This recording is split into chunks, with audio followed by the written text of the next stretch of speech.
Creatures of the night, it's your girl Tati. Let's talk about Collision and Battle of the Belts. Oh, before I do talk about that, I have just finished watch Battle in the Valley pay-per-view. It was a really great pay-per-view. I really did enjoy it. And I have to say, your homeboy Jack Perry has made his New Japan debut. Yes, you heard that right. Jack Perry has made his New Japan debut. He ended up attacking Shota Umino after his match, and then he ends up ripping up a AEW contract in front of the camera, and he had a armband that said the word scapegoat on it, so that's very interesting. Now, he actually looked years older with the way his hair was, and he had a full-blown beard, and I'm just looking at the situation, I'm just like, holy shit, Jack Perry's in New Japan.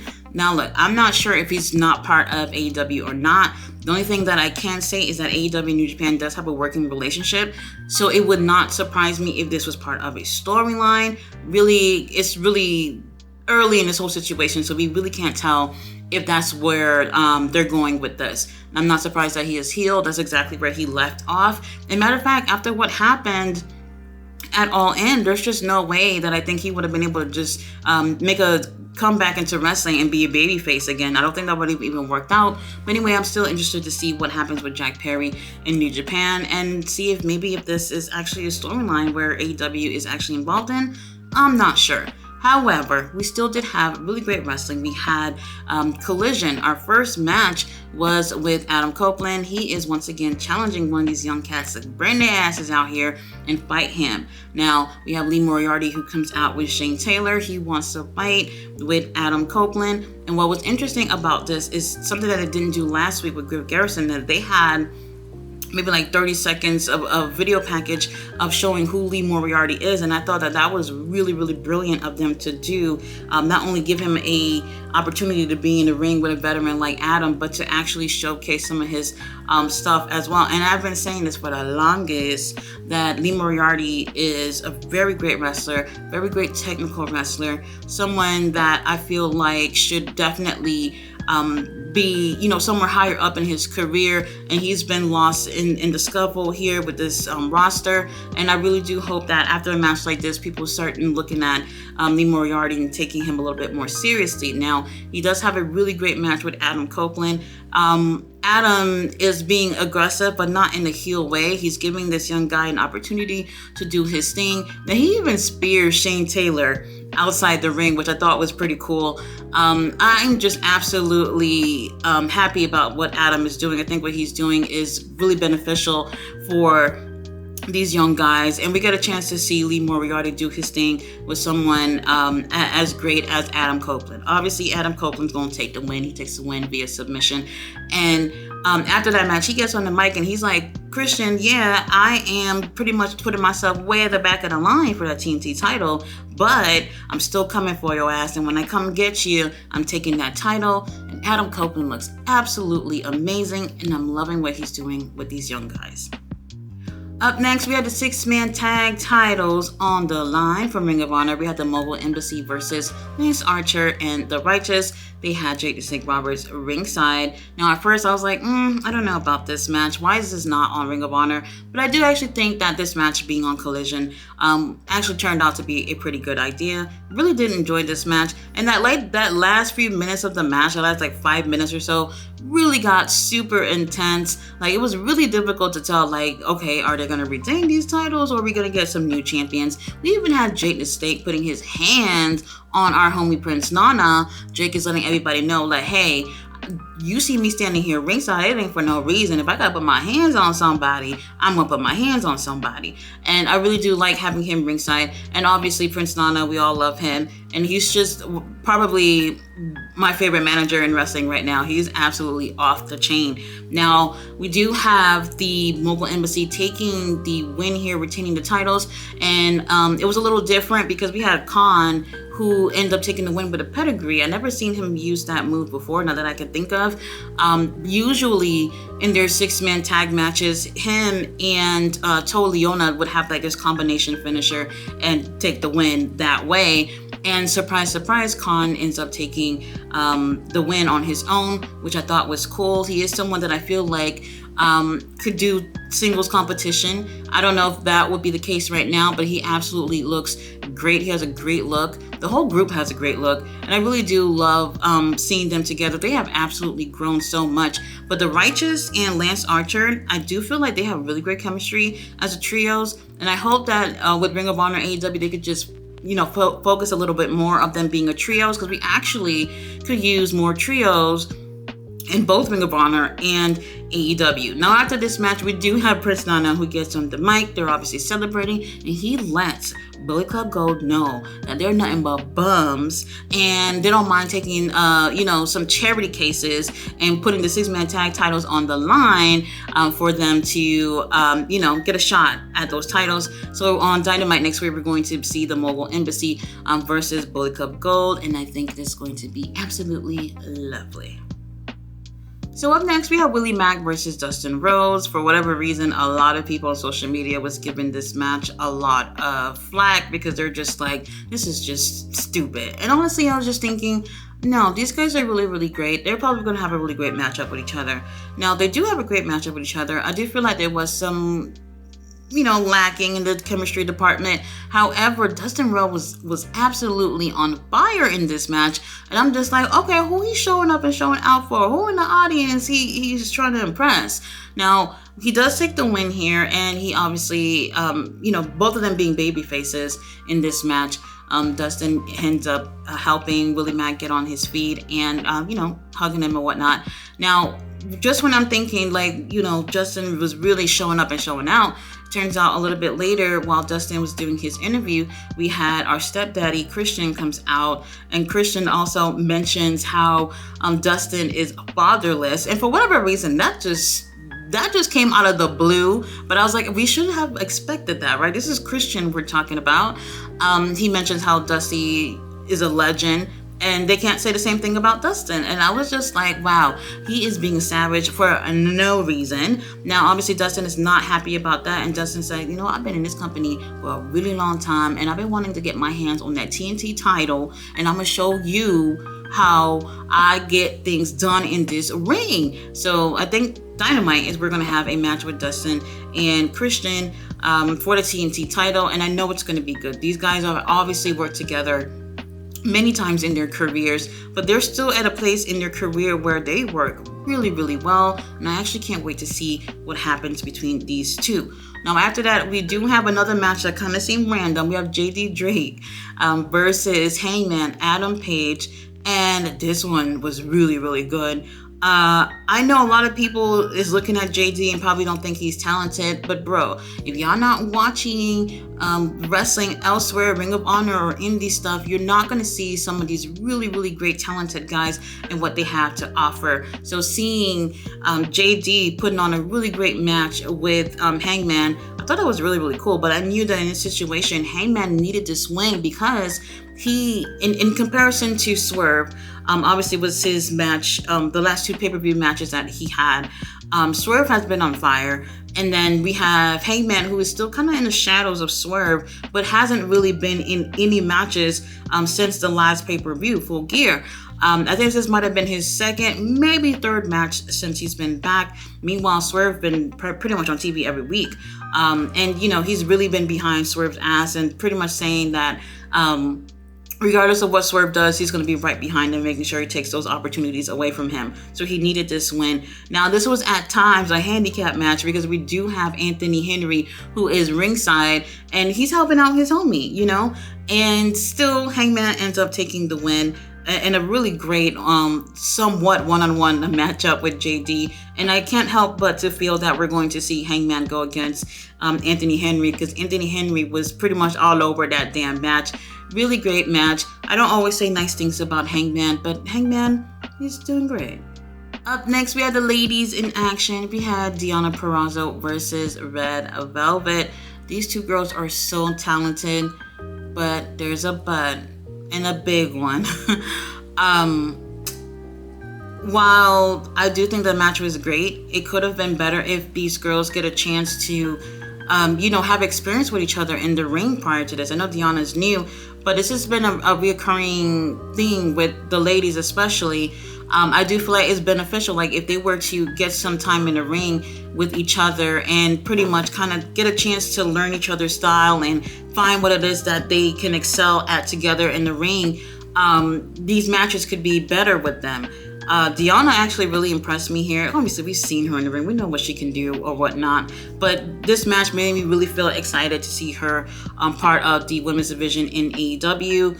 Red Velvet looks great as well in the ring. It's just that with the chemistry with a lot of these girls can be so much better if they got an opportunity to face each other beforehand. And like I've been saying a million times with these house shows, and if they had, a place where they can go ahead and practice with each other, and the chemistry would just definitely be better. Obviously, Deonna takes the win. I do believe that she's the one who might be next in terms of going against Toni Storm for the title, and she looks good in her, I don't want to say debut match, because she has had at least one match that I can think of, but part of Ring of Honor with AEW. So she looked really, really great. This is definitely her Collision debut, and I want to see more of her and Red Velvet as well. I can't stress this enough. They have time to at least have 2 women's matches on one of these fucking shows. I don't know which one. Tony Khan, make it happen. Now after this, they do tell us that your homie Hook is going to be making an appearance on the show. And you already know, when they say so-and-so in action, it's a squash. And it turned out to be somebody, I don't even know if they even said his name. This dude is like 2 times bigger than Hook. The issue here is Hook has a match with Samoa Joe. Samoa Joe, as big as his ass is, and plus he's holding the world title, the biggest title in the company. Why are you putting his next opponent in the ring with somebody for like 2 minutes, if it was 2 minutes, and someone that we don't even know? I thought it would be beneficial if it was someone that was close in size to Samoa Joe. He's not necessarily close in size, but he's a taller, more muscular dude, so bigger than Hook, obviously. But damn, I don't even know if they said his name. I'm sorry about that, but I didn't think they said it. But anyway, Hook goes out there for less than 2 minutes to have a match with somebody, and then I'm at home. Speaking for everyone else, we're at home watching Hook in this situation, and we're supposed to believe that he can even have 1 ounce of a chance of beating Samoa Joe. We don't know who Hook is really as a wrestler. When you put him in the ring in an average of 2 to 3 minute matches, when you take all his matches and put them all together, I'm talking singles matches actually, you don't know who this person is and what he actually truly is capable of doing. When he comes in the ring, does a couple of Germans, and then hit a red rum and win. That's literally what Hook matches are like when he's doing singles competition. Tell me if I'm wrong. I'm definitely not. So now here we have Hook, who's supposed to be going against Samoa Joe on Dynamite, and this does not make anyone feel confident in saying, yeah, I'm gonna put my money on Hook. No way. You didn't see anything from him tonight, and that just kind of ruined the show a bit, because I think everything prior to that was actually pretty great, and it just took away of the show, and I just didn't care about it. Anyway, let's talk about the main event. The main event was so good. Main event time, FTR and Daniel Garcia versus the House of Black. Oh my God, this just took me back to the early days of Collision. We had almost 30 minutes of a main event, and that's exactly what I love Collision for. When they have these long main events, like that's how you want to feel when you watch wrestling. You don't want to see something that's going to be over in like 10 minutes. What is that? Like, that's just, ew, no. Now, these guys tore the fucking house down. I was really impressed to see how well Daniel was able to, come in and be partners with FTR and look like they probably had a couple of matches together. And they looked really great. We had Daddy Magic, who's ringside, and I'm just like, this little saga between Daddy Magic and Brody King better play out tonight, because I've been waiting to see what the hell is going on between those two, and they did not disappoint at all. Now, I'm watching this thing, and I'm just like, okay, House of Black looks really, really great in the ring. I just feel like their chemistry have definitely picked up a lot, especially since we've had Brody doing the Continental Classic. Malachi and Buddy worked together a little bit more often since Brody was doing his own thing. So I do feel like the chemistry have definitely gotten stronger between everyone in that group. Now, Daniel Garcia being here, I really felt like, look at this young guy fitting in with some of these other guys who's definitely has some more years in the ring before him. And Daniel Garcia is a star. If Tony Khan don't do something to really elevate this guy's career for 2024, then I don't know what the hell he is on. Daniel was doing really, really great last year. They held him back quite a few times. But this year, there has to be a really big payoff for Daniel Garcia. Now, towards the end of this match, obviously things always pick up these last few minutes or whatnot. And it just really made me feel like, in terms of which team I'd rather see win, House of Black just really shined to me a lot more than FTR with Daniel Garcia, and they actually do take the win. Now, after they do win, Brody actually leaves the ring and goes attack Daddy Magic, who was on commentary throughout the match. And it's funny because, like I said, I've been wanting to see what's going on between these two guys. He brings Daddy Magic into the ring. They attack him. Then obviously FTR and Daniel Garcia gets in and saves him. And it's really, really interesting because I'm just like, okay, this seems really random between the two of these guys, but still interesting at the same time. It does not feel like the story is finished with these group of guys. It definitely feels like something else is going to come out of this. What? I have no clue. It really would have been cool to see Julia Hart come out with the House of Black. And even Sky Blue, if she's part of that group, but that did not happen. But man, I was really, really impressed with this main event as a whole. But House of Black, man, they look absolutely amazing as a team. We gotta just, focus on elevating these guys because they are a really interesting trio. They can be doing singles, they could be doing tag, they could be doing trios or whatnot. The Acclaim, Daddy Ass, y'all not doing nothing with these titles. Give it to a trio that actually, give it to House of Black. That's all I can say about that. Now, guys, let's talk about Battle of the Belts because that also was a interesting show. All right, Battle of the Belts started off with the tag titles on the line, which I was really, really surprised about. As soon as Collision finished, they took us out to somewhere outside of the building where the fight was already getting started. I'm telling you, Big Bill still even had his backpack on his back, and they were already fighting, which was really interesting to see. Now, I figured, and I had predicted this the other day, that with this match, that they were going to keep Chris Jericho outside from the crowd for as long as possible because of the situation that's been happening with the crowd not liking Chris Jericho in that situation that he's been in or whatever. So I think I would say like 15 minutes or so of them around the building before they actually made it out through the crowd. And we had some really great spots there too. And I think it was very possible, close to happening, that Sammy Guevara could have run over Ricky Starks, like for real, with a golf cart. And I was so worried about him because I couldn't really tell if he got hit or not. But obviously, his ass got up and continued the match. There was another spot in this match where they actually went out to the street, like where the cars are parked at, and they ended up slamming Big Bill through a car, which turned out to be Rhett Titus' car. And he came out, he go like, this is my motherfucking car. What y'all doing to my fucking car? Obviously he didn't say that, but if that was my car, I definitely would have said that. And Chris Jericho ended up attacking him because he complained about it. Bitch, I'll be damned if somebody complain.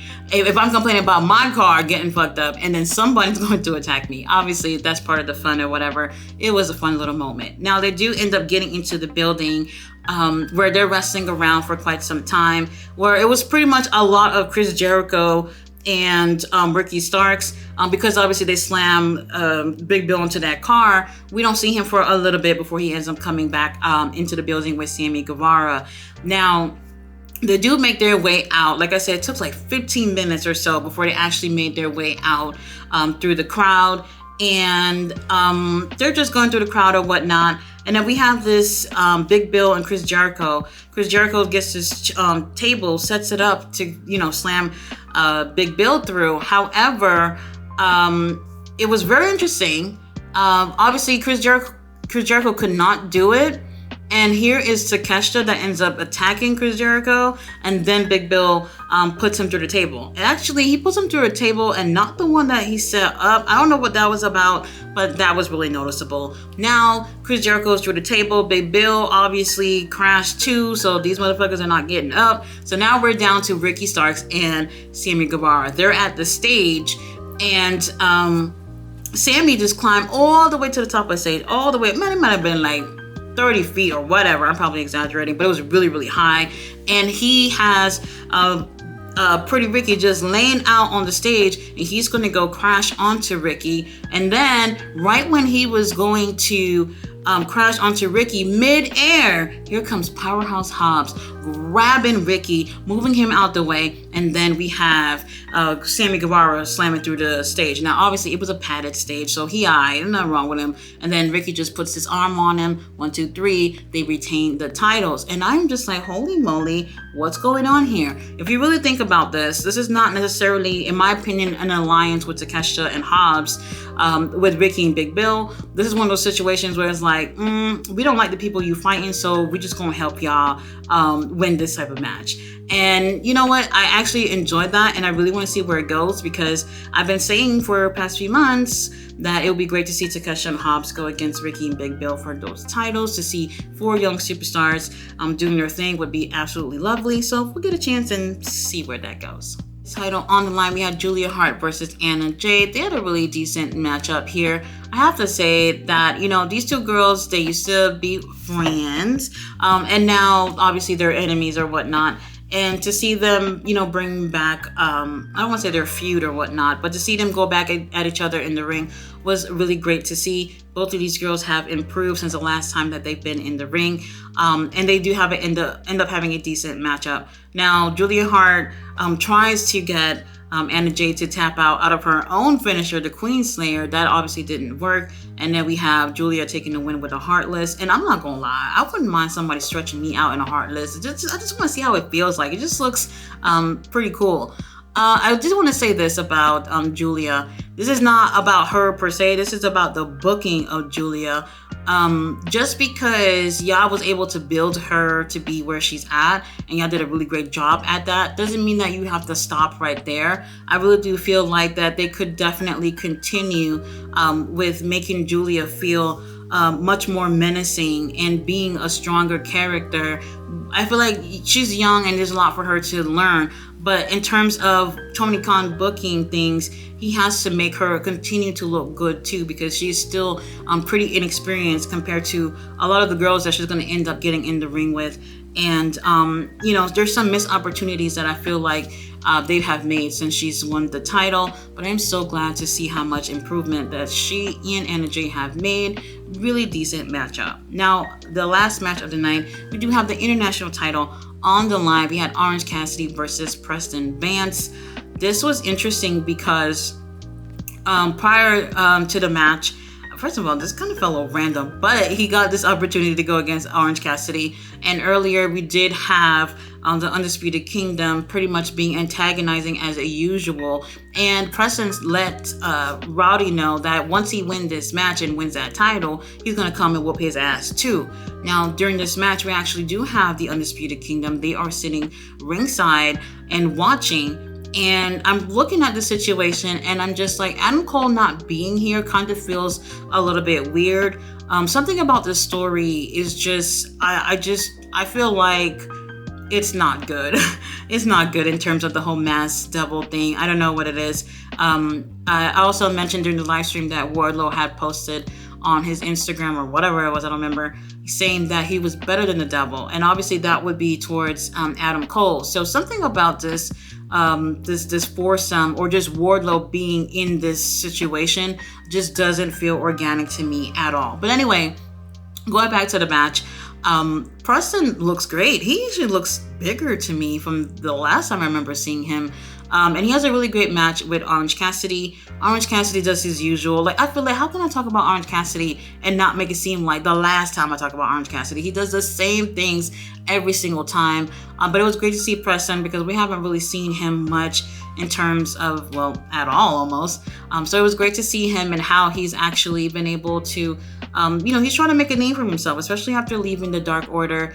And he looks great, and he has a really great matchup. We even have Jose, the assistant, who is ringside as well, being a manager, and, obviously hoping that Preston's going to take the win. Obviously, this is just, like, when the match starts, both of these guys are at a 10, actually, which kind of surprised me that they started off like that. And then after a while, it died down a little bit, and it was apparent that Orange Cassidy is going to take the win. If anything, this was definitely supposed to help showcase what Preston can do, especially as a singles competitor, especially when we got these three idiots sitting ringside, trying to be intimidating, according to, trying to just show up and show out, kind of like, oh, well, you know what? I'm Roderick Strong and I'm next in line to get that international title. You know what? If he took the title, I wouldn't even be mad at it. I'm just a little over Orange Cassidy at this point. Orange Cassidy does end up retaining. You guys already know that. I just feel like in terms of Battle of the Belts, what title is going to change hands? Like, is that ever going to happen? I have no clue. But the show was decent. I did prefer to watch Collision. I just felt like something about it was definitely a little bit better, and that main event was just absolutely amazing. So if you didn't see that, go ahead and check that out. And if you didn't see Battle in the Valley, New Japan pay-per-view, that was also really, really great as well. A lot of great shit. Moxley obviously just going ham over there. It was really, really good. Will Ospreay and Okada was great as well. Oh, Eddie Kingston was on there. Really good pay-per-view. Go check it out if you haven't seen it. I think I'm a little burned out of watching like 6 hours plus of wrestling already today, and I didn't even get to watch TNA yet, so I gotta go check that out. Guys, thanks so much for watching my review. I'll be back on Wednesday with Dynamite. Bye.